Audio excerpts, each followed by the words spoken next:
Hi guys, and welcome to the last portion of the graph editor. The last point I want to make here is the Bezier keyframe.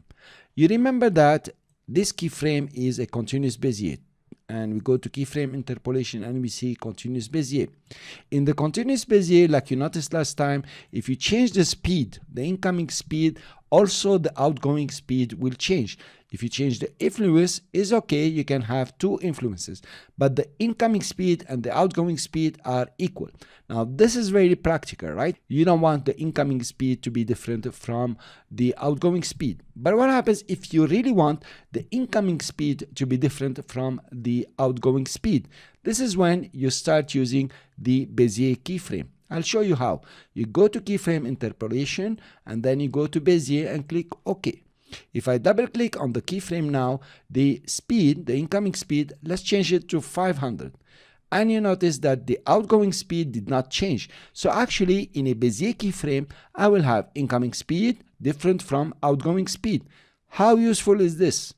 I will click OK. And then you have the incoming velocity different from the outgoing velocity, or the speed is different. You can move it up. So now you notice your graph is changing and the velocities or the speed for the incoming and the outgoing are very different.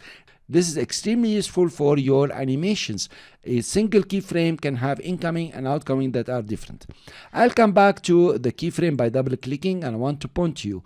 Notice here we have continuous lock outgoing to incoming, and I will lock it and go back to it, and here you are, the incoming speed is becoming the outgoing speed. They are equal. I will double click again and notice I have the same speed. Fine.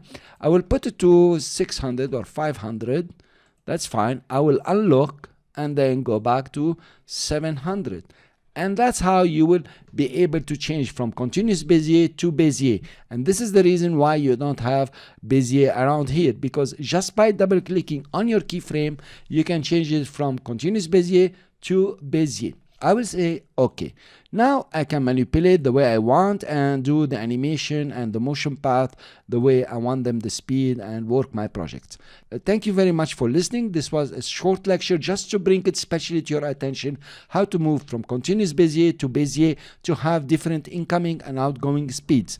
The most important is for you to use it in your animation. I will see you in the next lecture where we start creating more applications or more animations and using all what we have learned about the graph editor. See you then.